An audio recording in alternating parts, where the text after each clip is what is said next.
한자 이야기, 낱말 이야기 1005번째 시간입니다. 이번 시간에는 재척 사유, 재척이란 말을 한번 살펴보겠습니다. 우리가 요즘은 매스컴에서 법률, 소송과 관련된 그런 얘기를 많이 듣습니다. 그래서 소멸시효가 완성이 됐느니 안 되느니, 재척 사유가 있다느니 뭐 이런 얘기를 많이 하는데, 재척이란 말을 한번 살펴보겠습니다. 그리고 재척과 관련해서는 어떤 기피를 한다, 회피를 한다, 뭐 이런 것도 법률 용어로서 나와 있는 게 있다. 그래서 아울러 같이 한번 살펴보겠습니다. 좀 어려울 수가 있는데요. 그래도 상식적으로는 얼핏은 알고 있어야 된다, 그런 생각이 듭니다. 그리고 이제 재척 사유는 어떻게 되고, 또 재척 기간이라는 것은 또 어떻게 되느냐, 이런 것이 되겠습니다. 한자로 재척을 보면 드러낸다는 뜻의 재척이에요. 덜제다, 없애버린다, 제거한다, 그렇죠? 삭제한다, 드러낸다, 덜제. 그리고 물리친다, 물리칠 척이다, 배척한다, 그렇죠? 그래서 드러내고 물리친다, 어떤 곳에 있는 것을 이렇게 드러내고 또는 아니다라고 이렇게 물리치는 것을 얘기한다, 이렇게 되겠죠. 드러낸다는 것은 좌부변이에요. 뭐 언덕을 깎는 모양이에요. 언덕부 좌부변. 그리고 나여자다.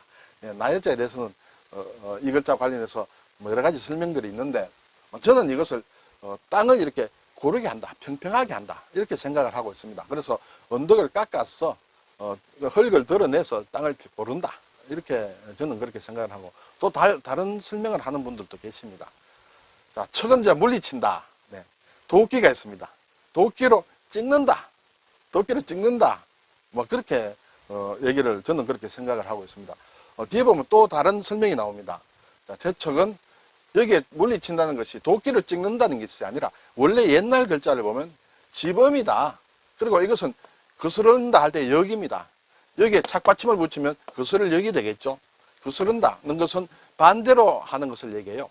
이것은 물론 큰 대자를 뒤집어 모양이다, 아래 위로 뒤집어 모양이다, 이렇게 되는데, 어쨌든 거스른다, 집에서 거스르게 한다, 반대 방향으로 보낸다, 쫓아낸다는 그런 뜻이다. 그래서 척이다, 막 이렇게 얘기도 합니다.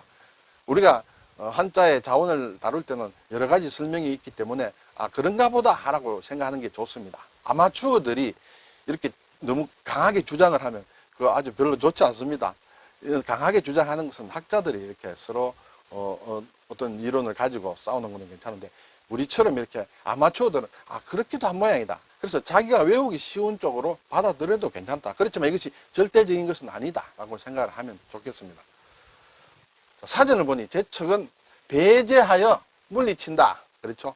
배제하여 물리친다, 이런 기본 뜻은 그렇다. 근데 이것이 이제 법률 용어로 쓰일 때는 특정한 의미를 갖는다, 이렇게 되겠죠. 법관 등이 특정 사건에 대하여 법률에서 정한 특수한 관계가 있을 때 법률상 그 사건에 관한 직무 집행을 행할 수 없게 하는 것이다. 좀 어렵죠? 네, 어쨌든 판사가 재판을 하는데 그 재판건이, 건과 이 판사가 어떤 특별한 이해관계에 있다.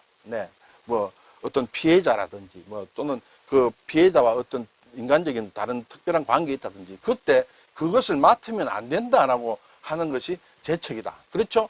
그런 사람이 이해 당사자가 재판을 하게 되면 한쪽으로 이렇게 기울게 되죠. 처음부터 이렇게 조금 기울어진다. 그래서 부당하게 하기 위해서는 그런 사람은 재판을 못하게 하는 것이 이제 재척이다. 이것은 이제 재판의 공정성을 위한 제도가 되겠죠. 또 다른 설명은 어떤 재단의 청산과 같은 경우에, 재단을 청산할 때 일정 기간 안에 신고를 하지 아니하는 채권자를 변제 또는 배당에서 제외하는 것이다. 이것도 재척인데, 일반적으로는 우리가 이 두 번째 있는 의미로 많이 쓰죠. 뒤에 이제 왜 그런 사유에 대해서 나오겠습니다. 재척 사유다. 어떤 경우에 법관이나 판사를 재척을 하느냐 하는 경우는, 어떤 판사가 피해자인 경우, 피해자가 판사를 하면 안 되지 않습니까? 그런 경우에는 그 판결을 못하도록, 재판에서 담당하지 못하도록 배제하는 것, 그것이 그런 상황을 재척이라 한다. 재척에 여러 사유가 나와 있다. 물론 이것은 제가 법을 전공했지 않기 때문에 상세하게는 말씀 못 드립니다만, 형사소송법에서 정한 경우다. 또 다른 민사소송이나 이런 데서는 또 조금 다를지는 모르겠습니다만, 우리가 큰 의미로 재척이라는 것의 의미를 알기 위해서 이해 당사자는 재판을 못하도록 하는 것이 재척이다, 이렇게 되겠죠. 그래서 당사자가 피해자인 경우에는 안 됩니다. 피해 입은 사람이 하게 되면 자기에게 유리하게 재판하겠죠. 그리고 어떤 피고인의 친척이다. 예, 쉽게 얘기해서 친척이다. 그러면 재판관이 피고인과 친척이다. 그것도 안 되겠죠. 또는 뭐 피고인의 법정 대리인이다. 뭐 이런 것도 안 된다. 또는 뭐 어떤 감정을 한다든지 피해자를 대리한다든지 이런 것이 안 된다. 그래서 여러 가지 관련된 경우에는 재판을 못하도록 하는 것이 재척이다. 그렇게 되겠습니다. 자, 그리고 이제 재척기간이라는 것도 있습니다. 어떤 종류의 권리에 대해서 법률상 정해져 있는 존속기간이다. 네. 이 기간이 지나면 권리가 없어진다. 네. 이와 비슷한 것이 소멸시효라는 게 있죠.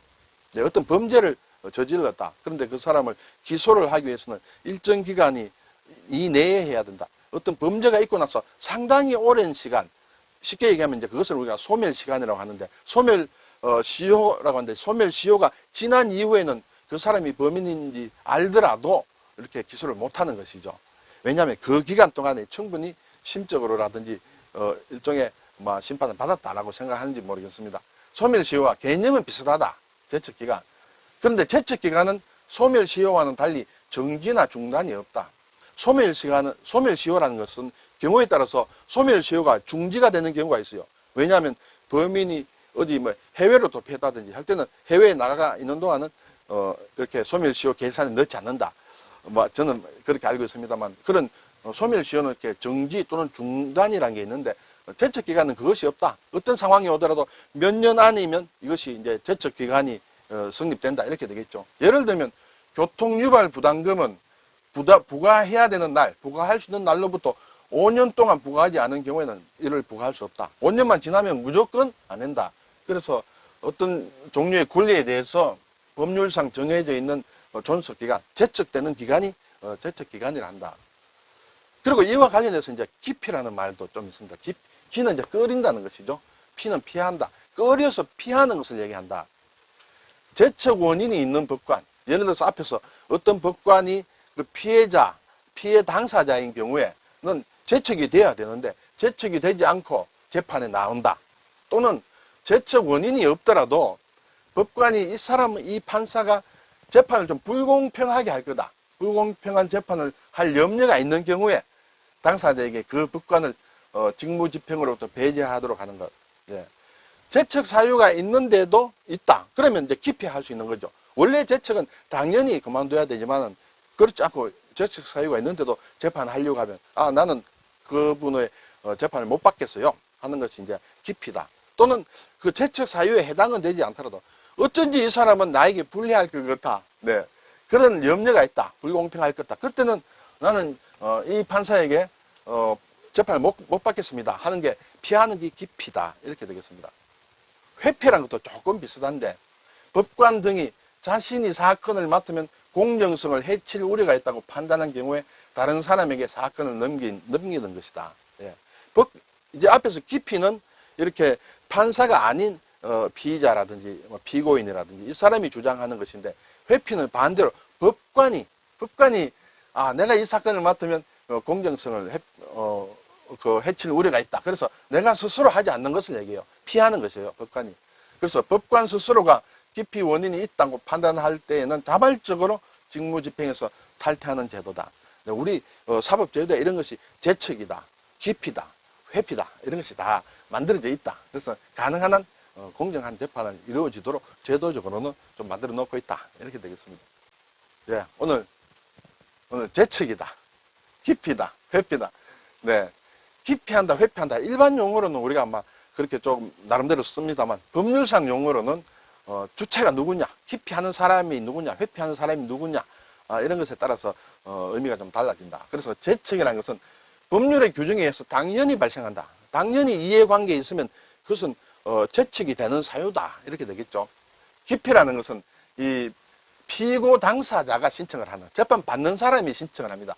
나 저분에게서 재판 못 받겠습니다 하는 게 기피고, 회피라는 것은 법관 스스로 저는 이 재판을 할 수가 없습니다. 아무래도 제가 재판을 하게 되면 불공정하다고 나중에 이의를 받을 수 있다.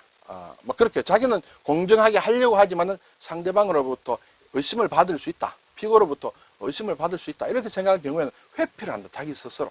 그런 주체에 따라서 이렇게 좀 나뉜다라는 것을 좀 어렵지만 이 정도는 또 기본적으로는 또 알고 있어야 되겠다는 생각도 들었습니다. 감사합니다.